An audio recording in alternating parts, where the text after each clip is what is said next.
ధ్యానం నాకు మిమ్మల్ని ఆహ్వానిస్తున్నాం. ప్రార్థన. మా స్తుతులకు ఆధారభూతుడు అయిన గొప్ప దేవ, ఈ ఉదయకాలమున నీ కృప కొరకు వందనాలు చెల్లించుకుంటున్నాం. మమ్మల్ని ప్రేమించి మరి యొక్క దినమును అనుగ్రహించిన నీ కృపకు వందనాలు. ఈ ఉదయకాలమున నీ వాక్యము చేత నాతోనూ మాతోనూ మాట్లాడమని వినగలిగిన చెవిని, గ్రహించుకునే హృదయాన్ని అనుగ్రహించి నీ ఆశీర్వాదము చేత మమ్మల్ని నడిపించమని యేసు పరిశుద్ధ నామమున అడిగి వేడుకుంటున్నాను పరమ తండ్రి, ఆమేన్. ఈ ఉదయకాలపు వాక్య భాగము కీర్తనల గ్రంథము 37వ కీర్తన మొదటి 5 వచనములను చదువుకుందాం. చెడ్డవారిని చూచి నీవు వ్యసన పడకుము, దుష్కార్యములు చేయువారిని చూచి మత్సరపడకుము. వారు గడ్డివలనే త్వరగా ఎండిపోవుదురు, పచ్చని కూరవలనే వాడిపోవుదురు. యెహోవాయందు నమ్మికయుంచి మేలు చేయుము, దేశమందు నివసించి సత్యముననుసరించుము. యెహోవాను బట్టి సంతోషించుము, ఆయన నీ హృదయ వాంఛలను తీర్చును. నీ మార్గమును యెహోవాకు అప్పగింపుము, నీవు ఆయనను నమ్ముకొనుము, ఆయన నీ కార్యమును నెరవేర్చును. మనము చదివిన వాక్య భాగములో యెహోవాయందు నమ్మిక కలిగి యథార్థముగా నడుచుకునే వ్యక్తి యొక్క జీవితంలో ఉన్న ఆశీర్వాదమును, శోధన సమయములో నీకు ప్రక్కనే ఉన్న దుష్టులను చూసి నీవు కలవరము చెందవద్దు అన్న కార్యమును చాలా తేటగా కీర్తనకారుడు చెప్పటం చూడగలము. ఈ ఉదయకాలమున నీవు ఎవరిని చూస్తూ ఉన్నావు? నీ ప్రక్కనే ఉండి దుష్టమైన కార్యముల చేత తమ జీవితములను నింపుకొని దేవునికి అయిష్టమైన కార్యములు చేస్తూ తమ ఇష్టానుసారముగా జీవిస్తున్న వారిని చూసి కలవరము చెందుతున్నావా? లేక దేవుని యందు నమ్మిక ఉంచి ప్రభు నాకు తోడుగా ఉన్నాడు, ప్రభు నన్ను నడిపిస్తూ ఉన్నాడు, నేను ఆయన యొక్క చేతిలో పనిముట్టును అని గ్రహించుకొని దేవుని వైపు చూసి ముందుకు వెళ్తున్నావా?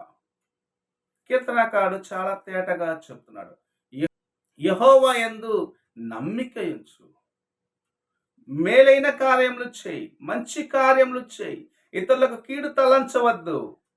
పూర్ణ హృదయంతో, పూర్ణ మనసుతో, పూర్ణ ఆత్మతో దేవుని కొరకు ఎదురుచూడు.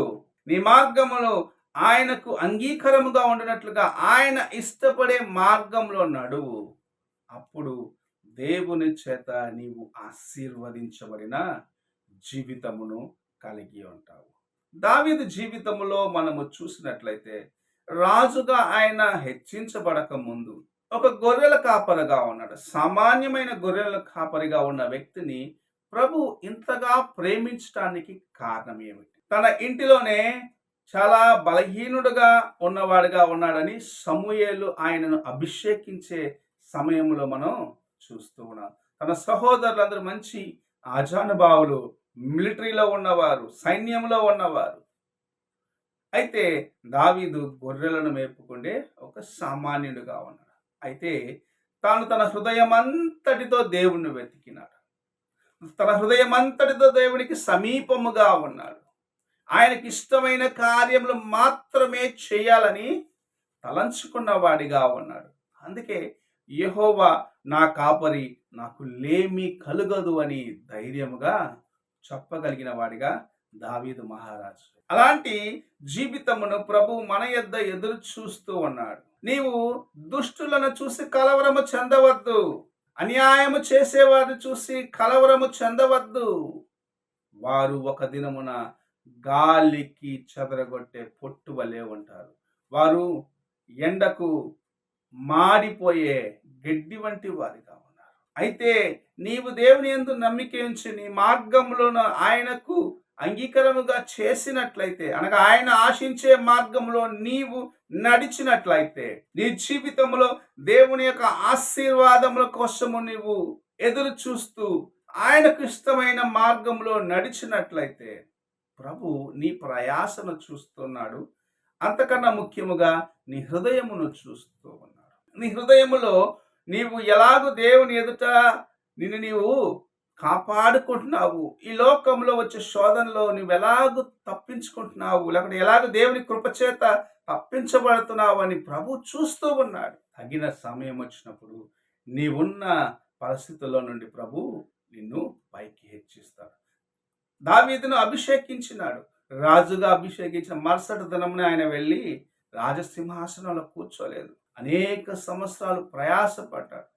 పోరాటముతో తన యొక్క మామైన సౌలు అతను తరుముతూ ఉంటే గుహలో దాముకున్నాడు. ఎన్నో యుద్ధములకు వెళ్ళి యుద్ధములో పాల్గొనాల్సి వచ్చింది. అన్ని పోరాటములు అయిన తర్వాత ఒక దినమున ప్రభు ఆయనకిచ్చిన మాటను సంపూర్ణము చేసి ఆయనను తన ప్రజల పైన రాజుగా హెచ్చించినాడు. అంతము వరకు ఆయన యొక్క హృదయమును దేవుని ఎదుట నమ్మకముగా కాపాడుకునేదానికి ప్రయత్నించిన దాన్ని బట్టి ప్రభు ఆయనను విడువక ఆయనను ప్రేమించి ఆయనకిచ్చిన వాగ్దానము సంపూర్ణము చేసి, అదే సమయంలో సౌలు జీవితము చూసినట్టయితే ఆయన ఎన్నుకున్నాడు, కానీ తన హృదయము దేవునితో సరిగా లేదు కాబట్టి ఆయనను ప్రభు త్రోసివేసినాడని దేవుని యొక్క వాక్య సెలవిస్తుంది.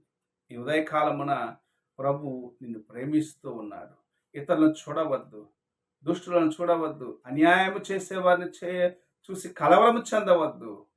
దేవుని వైపు చూస్తూ హృదయమును పరిశుద్ధముగా కాపాడుకుంటూ మేలైన కార్యము, సరి అయిన కార్యములను, దేవుని చిత్తానుసారమైన కార్యములను గ్రహించుకొని అవి తెలుసుకొని వాటిని నీ హృదయములో భద్రపరుచుకుంటూ ఆ మార్గంలో నీవు నడిచినట్లయితే ప్రభు నిన్ను ఆశీర్వదించి అనేకుల మధ్యలో హెచ్చిస్తాడు. ఈ ఉదయ కాలమున నీవెలాగున్నావో ఒక్కసారి నిన్ను నీవు పరీక్షించుకో. ప్రార్థన చేసుకుందాం. మమ్మల్ని మిక్కిలిగా ప్రేమిస్తున్న పరలోకపు తండ్రి, ఈ ఉదయ కాలమున నీవిచ్చిన కొద్ది మాటల కోసం వందనాలు చెల్లించుకుంటాం. తండ్రి, మా చుట్టూ ఉన్న వారిని చూడవద్దు, నీ వైపు చూసి ఆ మార్గమును నీ చేతికి అప్పగించుకొని నీతో నడిచే కృపను దయచేయి. అంతం వరకు నేను నాయన నిలిచి ఉండే ఆ కృపను అనుగ్రహించి ఆశీర్వదించు. యేసు పరిశుద్ధ నామమున అడిగి వేడుకుంటున్నాను పరమ తండ్రి, ఆమేన్. తండ్రి అయిన దేవుని ప్రేమ, కుమారుని క్రీస్తు కృప, ఆదరణకర్తైన పరిశుద్ధాత్మక సహవాసం ఇప్పుడు ఎల్లప్పుడూ తోడయండి, సదాకాలము నడిపించుగాక. ఆమేన్.